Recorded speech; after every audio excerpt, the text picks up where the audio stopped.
Hey everybody, it's Peter, and in this video we're going to compare two different Kawasaki cruisers, the Vulcan S and the Vulcan, in this case, Custom. Now, Custom Classic, you could vary on those, but the premise of this video is you're looking for your first cruiser. Which one of these Kawasaki options might be best for you? And it's an interesting comparison because both of these cruisers really go about a different riding style, and there's some surprises I think you'll find between these two bikes, and that's sort of my job here. I'm going to dig into the differences between these bikes and show you some things that some of the other videos aren't showing you. So first of all, if you have questions after this video is done, make sure you let me know in the comment section below, because I'm filming here at Jim Gilbert's Wheels and Deals, Jim Gilbert's Power Sports, where they give me complete access to all of their vehicles. And if you have questions, I'll answer your questions both in the comment section and in future videos. So if you're interested in either of these bikes, make sure you hit subscribe. I've already filmed a few videos on these bikes, and I'm going to be filming more, so I want to make sure I can answer all of your questions and continue to make content that hopefully you'll find useful. So let's start with the comparison between these two bikes. And again, we're looking at this for the idea of a first cruiser. Let's get going. So normally when I recommend a first bike, something like the Ninja 400 or the Z400 is a very common bike that I will recommend. Also it's the Versys X300, but none of those are anything at all like a cruiser. So if we're talking about your first overall bike, in my mind I would recommend this one before I recommend this one.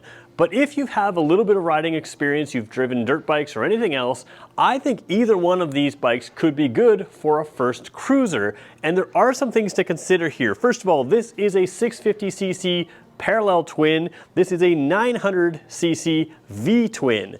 So a lot of time when you're thinking about a first bike or, sort of an entry level into anything, you think smaller CCs are going to be, a little bit less powerful. And in some ways that's not actually true at all with this one. This bike here actually makes more horsepower than this bike over here. Now there are some differences in feel, and we'll talk about that as well.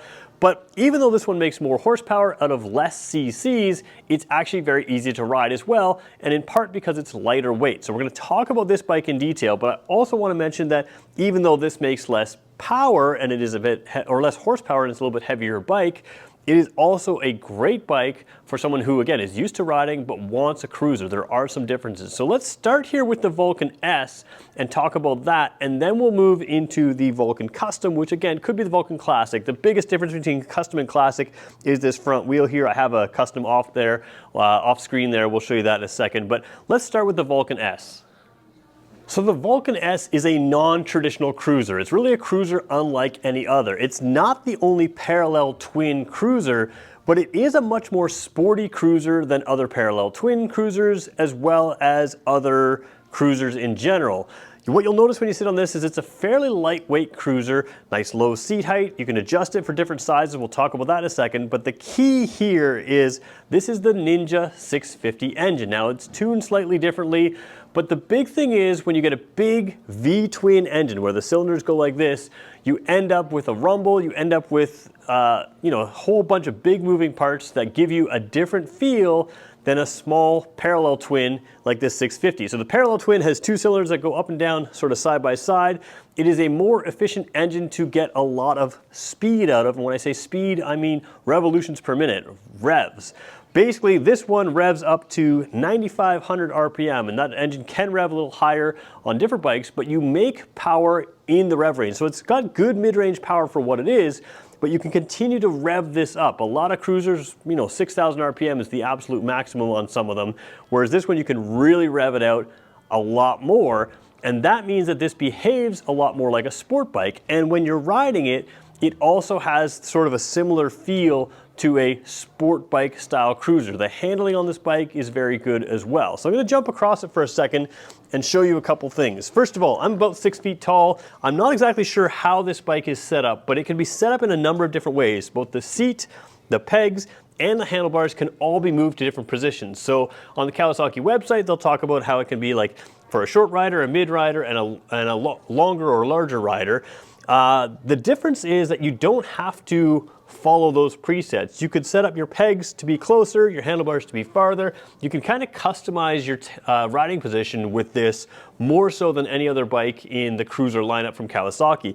And what that means is you can be very comfortable. You still have that feet forward position, but a nice upright riding position. You can get all the cruiser accessories. You want to do long touring on this, you can get a windshield up here. You want to get some bags on this, not a problem. You want to throw a rear seat on this, not a problem as well. So you can do all the things that you need to do to turn this into a cruiser, but you're still going to find that this is a very easy bike to flick back and forth, that handles very well. And again, when you're driving it, you're going to be revving that engine out, which is kind of fun, and it feels a little bit more like a sport bike. You're going to surprise some Harley Davidson riders on this because this is quicker than many Harley Davidsons on the road today, as far as 0 to 60 and that kind of thing. So this is an interesting option that is both easy to ride and yet faster than, I can't say the average cruiser, but faster than many cruisers and probably the average cruiser on the road today.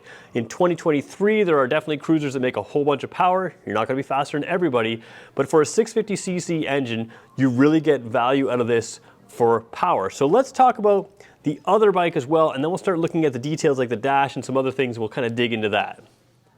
So let's talk about the Vulcan Custom. Now I'm going to show you a picture on screen right now of the Vulcan Classic and show you that you can really decorate these up in a whole bunch of different ways. The one you're seeing on screen right now, that comes from the factory like you see. And just a couple things worth noticing. It's got the bags on it. It's got the rear backrest, a larger rear seat than the bike I'm going to show you in a second here. It's got a windshield on there and it's got a totally different size front tire. So take a look at that front tire as I fade back to me now and take a look at this front tire.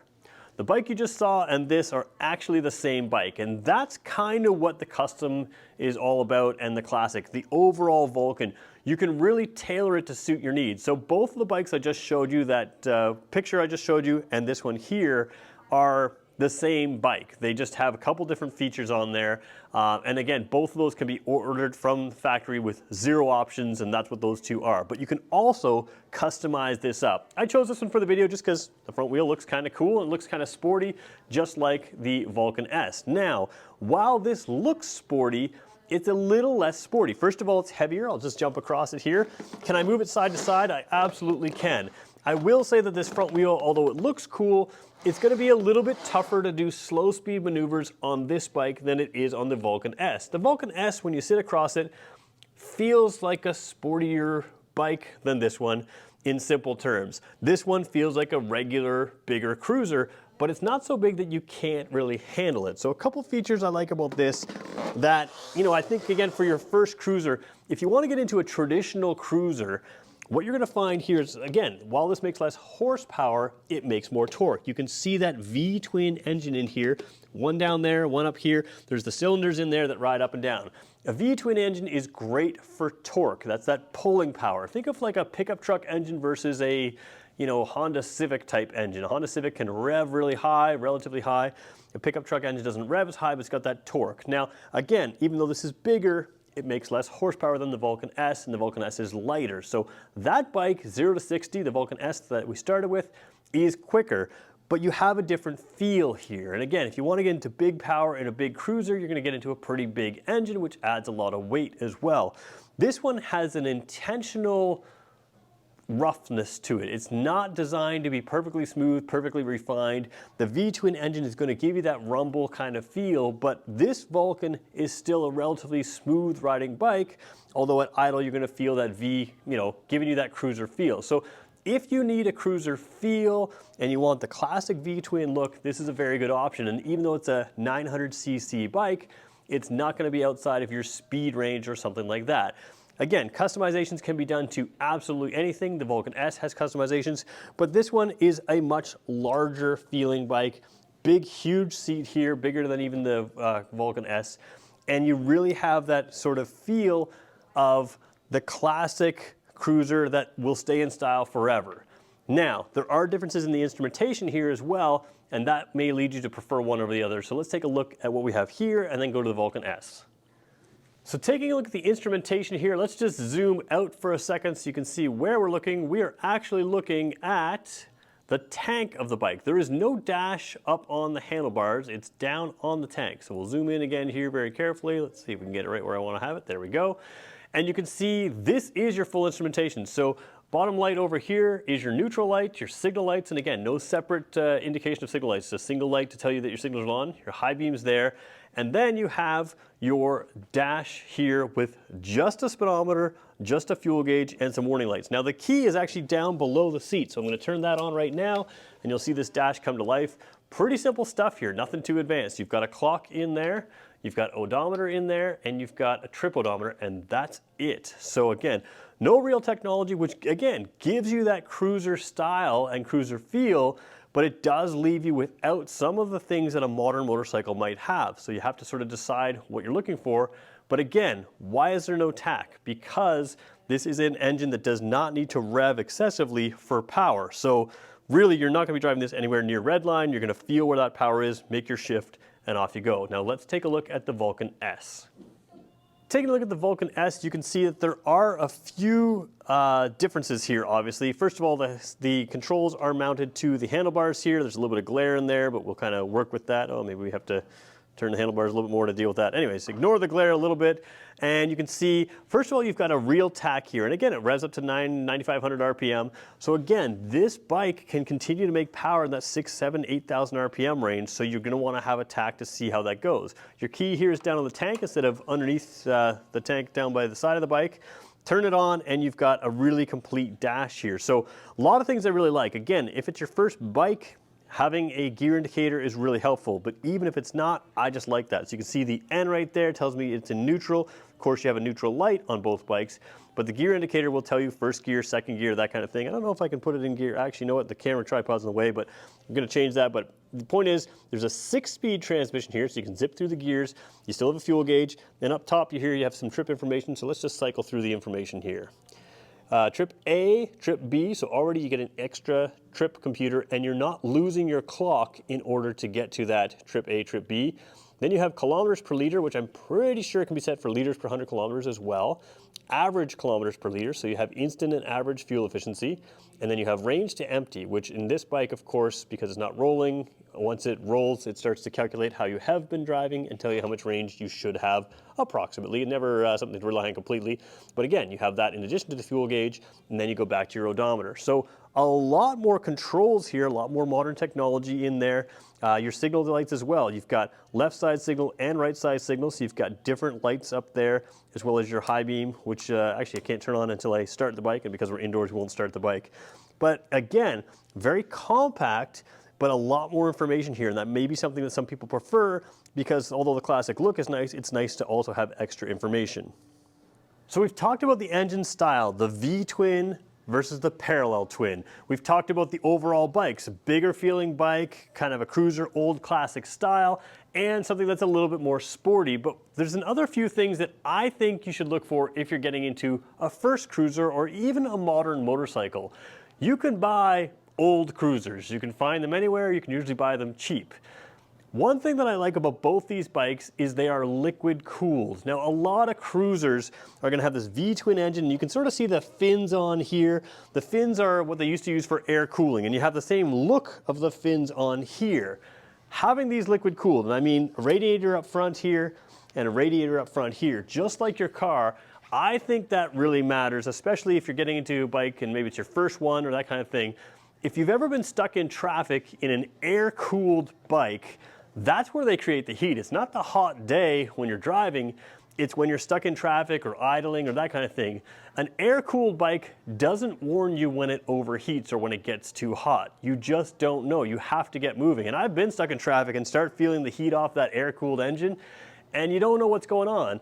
Liquid-cooled bikes not only control that engine temperature, that helps with longevity, it helps with, you know, and again, if you buy an air-cooled bike that's used, you never know, has it overheated, has it had issues? And in fact, the owner may not know if it's been to a place where it's started to overheat.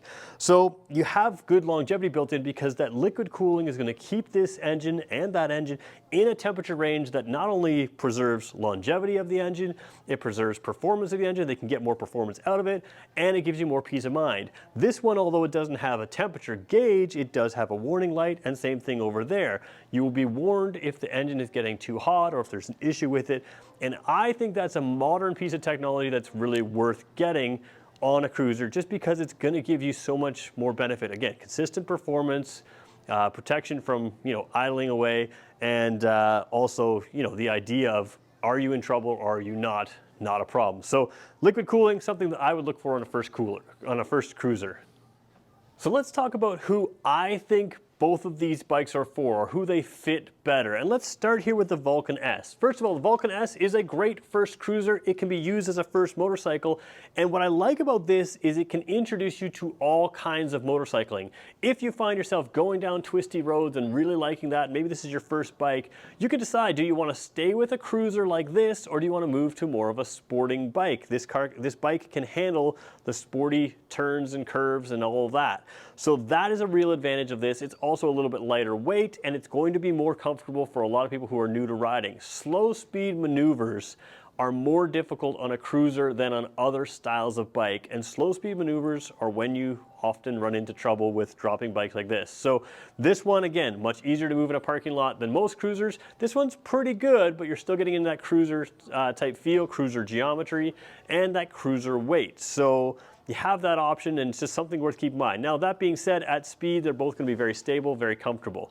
But again, sport bike feel and that sport bike engine. If you're buying a bike and you want to keep it for a long time, and you're concerned, maybe you're a bit of a speed demon, you're concerned that a bike will become too slow, sometimes people make the mistake of saying, well, the 650 is going to be too slow, so I'm going to move to the 900. I would argue that this one, again, 0 to 60 speed, you've got all the power you need here. You get to it differently, but this is a great bike for, if you want a faster bike, this one is going to be faster in time. So if this is faster and more nimble, why get this one? Well, the classic Vulcan Classic or Vulcan Custom, whichever one, the classic cruiser is what a lot of people are looking for. The way the engine is situated and the way it works gives you that rumble. It gives you more of a bassy exhaust note. It gives you that full cruiser feel.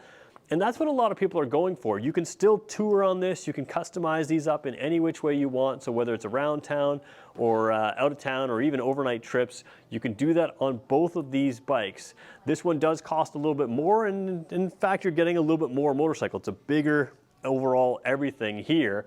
But this one does give you that true, if that's what you want to call it, cruiser feel. I've had people argue with me on the internet that this isn't a true cruiser because it doesn't have that V-twin, that kind of feel. So this one gives you that V-twin feel. And again, it's still very torquey. It's not like it's not powerful. It's just overall top speed and some of the acceleration with the 6-speed transmission and the quick revving engine, that's going to be able to accelerate. But this one still has all the power you need to do what you'd want to do. Taking a passenger, again, horsepower versus torque. This one takes a passenger just fine. It's got that torque to pull. Think about torque being what trucks have, that pulling power.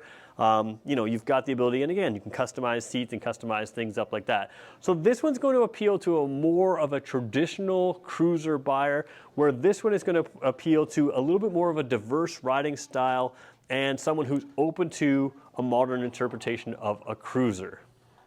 So there's a quick overview about potentially your first cruiser. Now, there are things I left out in this review that I may have covered in the reviews I've done of these individual bikes. So make sure you check out my channel, check out these individual bikes, and if you have questions, subscribe, because I'm into answering your questions. I want to make sure that I'm filling the internet with the information that you want to know. So if you have questions about these bikes, you want to know more, let me know in the comment section below. If you own these bikes, tell me about how you use them and what you like about them, so we can sort of fill the comment section with a database of information for people who are looking at these, considering these bikes. And remember, I'm here at Jim Gilbert's Wheels and Deals. It's March right now, and the showroom is absolutely packed with 2023s. These are both 2023 models. You can still see a few 2022s as well. So make sure you swing by Jim Gilbert's Wheels and Deals to check them out. And if you want to know more, I can come back to these bikes again and again. So subscribe, and we'll make sure we get you more videos on these bikes. Thanks everybody for watching.